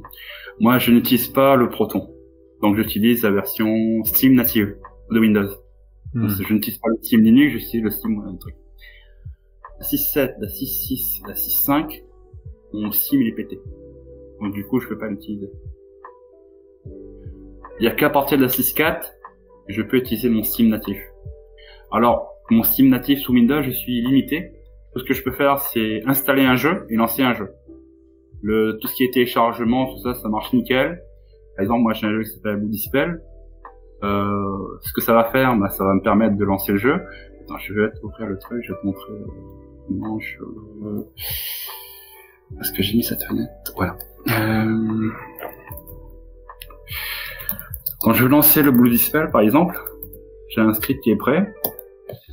Je commence d'abord par sourcer le fichier qui contient toutes les variables dont j'ai besoin. Ok. Je vais contenir mon wine préfixe, patati patata. Et après, si je veux lancer le jeu, ben j'utilise des variables d'environnement que propose Steam, le Steam.exe. Là, par exemple, le Steam.exe qui est là, je lui passe. Je vais mettre en plus de couleur sur le truc, ça en verra mieux. Je passe différents paramètres à Steam.exe. Je lui dis, ben, je veux que ce soit en mode silencieux, je veux la console, je ne veux pas le no browser, pour être sûr qu'il n'y ait pas de problème, qu'il n'ouvre pas le Steam son graphique. Je passe différents paramètres. Et le plus important, ben, c'est au paramètre app launch de lui envoyer le Steam ID, le Steam ID du jeu. Et comme ça, après, il va le lancer et le jeu va se lancer tout seul. Ok. Donc, je suis très limité par rapport au Steam Windows. Mais moi, je pars du principe que si je veux utiliser le Steam Windows, pour moi, un jeu, c'est un wine préfixe dans lequel il n'y a qu'un seul Steam. Je regroupe pas tous mes jeux dans Steam. Je fais ça à l'ancienne. Pour être sûr qu'il n'y a pas de... Un wine préfixe, c'est un jeu et un Steam, au cas où. Ok, c'est un peu le même fonctionnement que Lutris, finalement. Je sais que t'aimes pas Lutris, mais il fait la même chose. Un wine, un jeu. Ok, ben c'est le même principe que je fais ici, quoi. Et ça marche, hein. Ouais, voilà. Et du coup, pour lancer ton Bloody Spell, là, t'as juste à lancer ton bloodyspell.sh, du coup. Ouais, voilà. Ouais. Erreur. Allez, bam. Non, c'est pas une erreur, c'est une notification. Je sais bien. C'est un log preload. Et là, il lance le jeu, nickel et tout, quoi.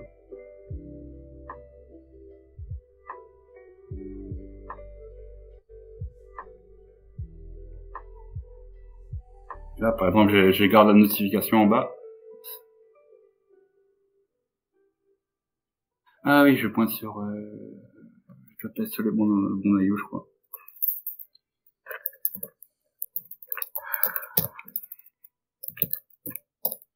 Non, c'est ça, 1 minute. Je suis sur la mauvaise version de Mesa.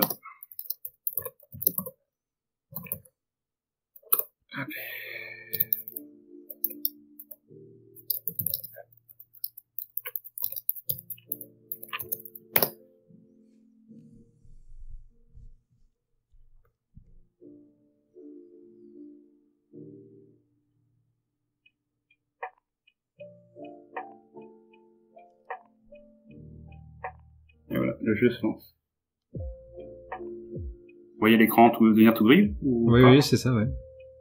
Là, en fait, là, donc j'ai redémarré entre midi et 2, là, il m'a installé la version par défaut de Mesa, la 20.06, alors que moi, j'avais compilé le jeu avec la V.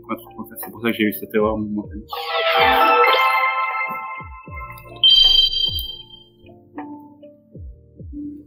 Là, le jeu, j'ai accès au jeu et je peux jouer en live, quoi. Par contre, je vais quitter, parce que sinon, je risque de d'avoir des problèmes pour filmer mon écran. Voilà, j'ai pu lancer le jeu et là, je peux faire mes Steam sans souci avec la notification en bas à gauche. Je vais fermer. Ben, je trouve ça hyper impressionnant, perso, de voir comment ça marche sous le capot. Est-ce que vous avez des questions, des remarques, ceux qui regardent le live avec nous? Vous pouvez utiliser votre micro directement si vous voulez.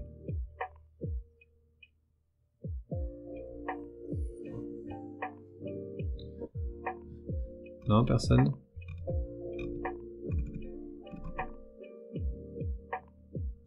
Tu les as tous scotchés, je crois, Airboxer. Ah, c'est pas mon but. Mon but, c'est de vous montrer comment ça se passe dans les boutiques, différents trucs qu'il y a. Si on va au-delà de la couche qui est Proton et Butris, quoi. Donc, déjà, juste pour un dernier truc, vous montrer le contenu de mon fichier pour lancer BlueSpell, par exemple. Par exemple, fichier de configuration, c'est ça. Là, par exemple, je pointe sur une certaine version. Là, je vais mettre en lien, il sera plus simple. On ne verra pas les commentaires. Voilà. Donc là, par exemple, je pointe sur une version particulière. Ça, c'est des trucs que je me suis mis parce que comme je suis sous XFCE, pour avoir des performances, ben, il faut que j'active ça. En revanche, quand je l'active, je peux pas enregistrer mes sessions. Parce qu'en fait, le fait de désactiver, ça m'empêche l'enregistrement bureau. Je peux pas utiliser FFmpeg. Normalement, quand on est sous F-Audio, on peut utiliser une variable d'environnement qui s'appelle SL Audio Driver. Ça permet de choisir soit DirectSound, soit WDMM. Là, par exemple, par rapport à la question que me posait Bureau Linux, je crois, justement, c'est ça les VKCD, par rapport à ces questions sur le Vulkan ID. Et le fichier dont je parlais, c'est ça en fait. Si t'as un fichier 64, si ton jeu c'est un jeu 64 bits, si t'as une carte AMD, il faut que tu pointes sur ce fichier. Radeon, ICD, 86. Si ton jeu c'est un 32 bits, il faut que tu pointes sur celui-là. Et normalement, t'as aussi la même chose pour Intel. Pour Intel.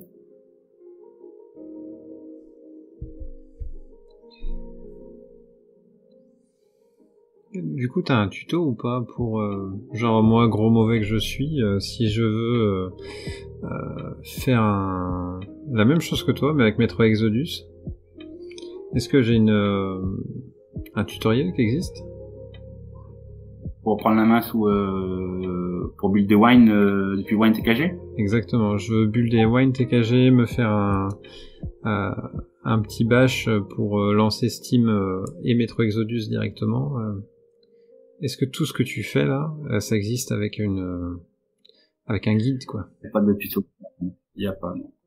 Mais comme j'ai dit sur truc, je te conseille vivement, si un jour tu n'es pas satisfait, la première recommandation que je t'ai donnée, c'est de pointer sur le Wine de Proton. C'est la première possibilité.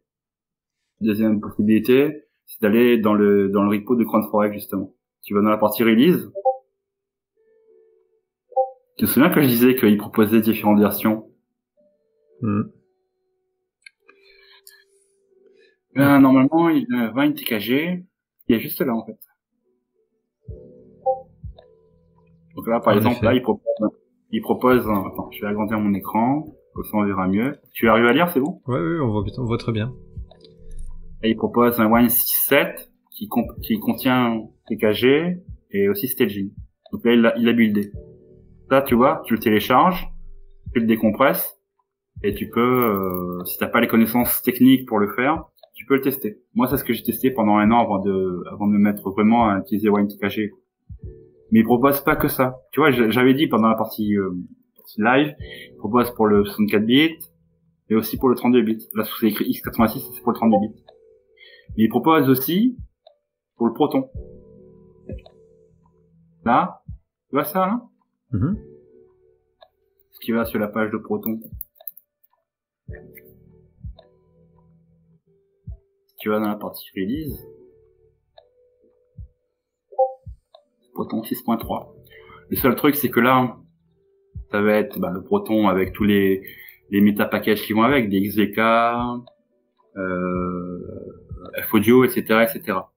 CrownForest, lui, il va pas te proposer un Proton. Il va te proposer uniquement le Wine qui est issu, et non, pas celui-là, mais un petit peu plus avant, voilà, Ici, il va te proposer le wine qui est issu de wine de Proton 6.3.2. Ah oui, d'accord, ok. C'est bon, j'ai compris. Tu comprends? Oui. Donc là, il le propose. Si tu veux utiliser le wine qui va avec le Proton à l'extérieur de Steam, par exemple pour un jeu, on va dire craqué ou un truc comme ça, ou un jeu qui est disponible sur notre plateforme, un truc comme ça. Oui, tu peux télécharger sur le Ubisoft Connect. Par exemple. Je pense. tu peux le télécharger celui-là. Ah, ça c'est pas mal ça. Donc du coup, en fait, le wine intègre tous les modules de Proton que potentiellement tu peux désactiver dans la liste que tu nous as montré. Je voulais savoir, alors Boxer, sur ta chaîne, t'as fait des petites présentations comme ça ou pas? Ce qu'on a fait ce soir, non? D'accord, ok. Je dis pas que c'est une exclusivité pour le serveur, mais bon, comme je suis membre du serveur, je pense que... Ah non, c'était juste pour savoir si on voulait rentrer dans le détail et te suivre, si ça existait sur ton YouTube. Non, sur mon YouTube, je prends uniquement des jeux qui sont à part Blue Dispel, je prends plutôt des jeux qui sont assez exigeants ou assez difficiles, quoi. Le dernier que j'ai publié, c'était Catherine Classique, parce qu'apparemment, comme j'ai posté sur le serveur, je n'avais pas trop aimé que là quelqu'un enlève la solution pour faire le truc, quoi. Bon, quelqu'un a enlevé la solution pour comment faire tourner le jeu en utilisant le Proton des trucs. C'est juste un jeu de DLL qu'il faut ajouter et après c'est fait, quoi. J'ai Benoît qui dit au travail pour faire le tuto, mais vu le travail que ça a l'air d'être, je pense qu'on va se calmer un peu. Moi j'ai quand même une question qui est quand même par rapport à ça. Est-ce qu'on peut t'embêter un peu si jamais on tente l'aventure? Oh. Genre peut-être pas ce soir, mais genre ce week-end, il pleut. Je veux m'installer WinTKG et je veux bidouiller un peu, mais je suis un peu perdu. Est-ce qu'on peut te déranger un peu sur le Discord? Est-ce que t'es ok? On peut essayer, ouais. C'est juste que ça demande beaucoup de patience, ça demande beaucoup de concentration. Je te le dis, moi ça m'a pris 2 semaines, c'est évident. D'accord. Ouais, ça me dérange pas, mais je te dis ça déjà par rapport à toi-même, hein. C'est-à-dire que ça peut être des prises de tête, hein, si ça complique pas quoi que ce soit, quoi. Par contre, tu dois par toi-même psychologiquement à te dire que tu risques d'échouer. C'est bien compris. Du coup, Cronforec, tu disais que c'était, il faisait des paquets, des builds vers Ubuntu, mais c'est que Ubuntu. Par exemple, si je veux faire un build vers Mageia, ça marche pas, le Cronforec? Si, ça devrait marcher. Le seul truc qui compte, c'est la version de l'Egyptée, en fait. D'accord. Il le dit, de toute façon, il le dit en gros sur la page. Je vais te montrer ça. Voilà. glibc 2.7 is required. Ok. Il y a une commande sous internet pour connaître la version de glib. Elle est toute simple. Bon, en tout cas, avant de télécharger, justement, il faut pouvoir vérifier la version de... Attends. On va essayer de la trouver.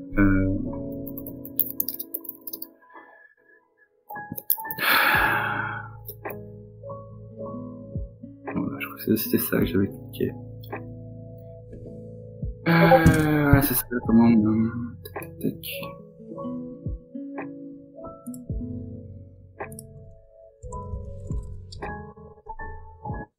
Ouais, c'est lui qu'il suit la taper en fait. Tac tac. On va voir si ça marche.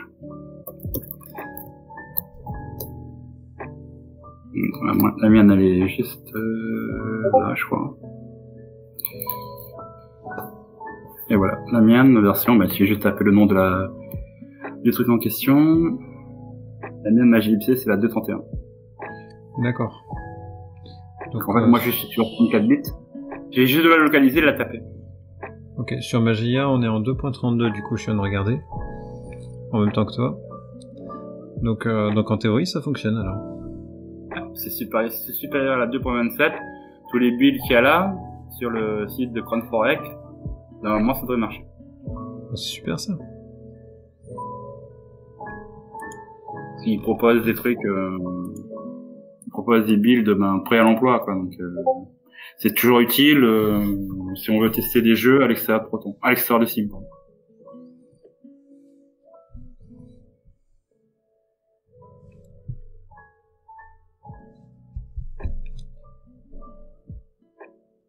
bah dis donc, Airboxer, tu nous en as mis plein la tronche. J'estime que vous devez au moins tout ça, parce que déjà pour le débat, pour le premier débat sur ces échanges qu'on a eu quand il y avait Christophe et tout, j'ai beaucoup apprécié. Donc c'est un échange donnant-donnant, donc il faut que on échange nos expériences, tout ça donnant-donnant, quoi. Donc voilà. Non, j'espère en tout cas que ça vous a plu, ceux qui regardent avec nous. Je vois que Choub est en train d'écrire, mais moi je suis impressionné.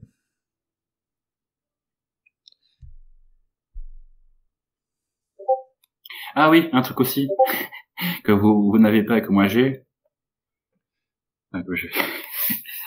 Attendez, je reviens sur où j'étais. Je sais plus quel truc j'avais utilisé.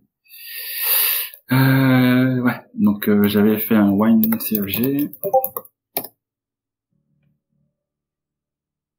Voilà.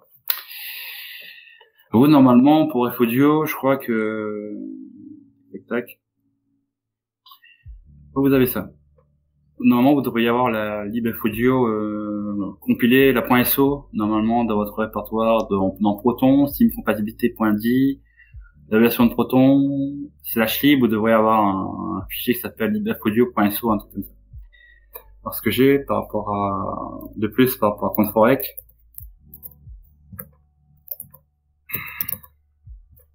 c'est que j'ai cross-compilé F-Audio pour Windows, en fait. Et j'ai cross-compilé, en fait. Il le propose déjà une version dans son repo. Il propose, dans une de ses repos, il propose une version de F-Audio, mais elle est très vieille. Elle date de... Non. Pardon. Juste là, c'est dans F-Audio Build, voilà. Il propose des DLL, qu'il a cross-compilé lui-même, et elle date du 20.07 en fait. Elle est très ancienne. Et dans mes builds à moi... Tu juges que il y a 9 mois c'était très ancien? Ah oui, c'est ancien, hein. Oh là là. Je suis dans la version... j'ai la même chose, j'ai aussi F-Audio. Tac. Mais c'est des versions beaucoup plus récentes. Ça, c'est les versions qui datent du mois d'avril. Alors, il y a une raison très spéciale pourquoi il l'a gardé, pourquoi il l'a fait, ce truc. Parce qu'en fait, c'est la dernière version qui a le support pour le WMA. Comme le dit ici. C'est pour ça qu'il le garde. Ah, mais d'accord. Okay. Parce que c'est compilé avec le WMA. F-Audio a changé sa façon de voir le truc. Ils ont enlevé FFmpeg. Ils incorporent maintenant GStreamer. GStreamer qui permet justement, qui est venu remplacer FFmpeg pour pouvoir avoir le support pour WMA. Et pour pouvoir avoir le support GStreamer avec WMA, il faut passer par un autre projet qui s'appelle GST Build, qui permet justement de cross-compiler GStreamer sous Linux.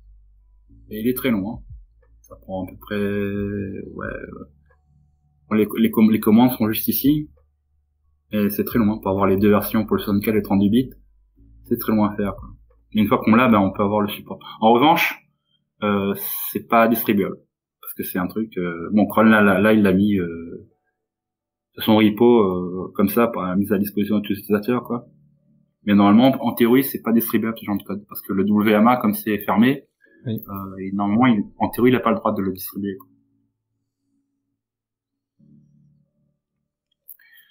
Et voilà.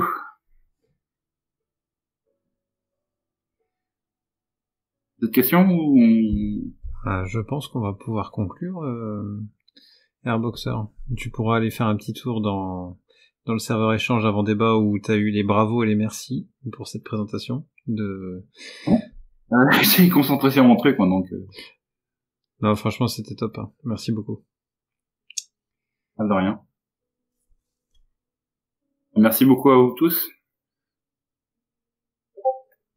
Bon, bonne soirée. Et du coup, petit message pour ceux qui vont regarder la rediffusion sur YouTube.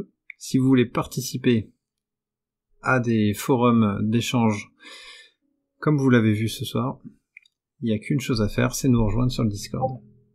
T'es pas d'accord, Airboxer? Ah oui, vous me rejoindre, hein, donc voilà, quoi. C'est bien accueilli. Allez, merci beaucoup. Bonne soirée. Ouais, bonne soirée. Ciao.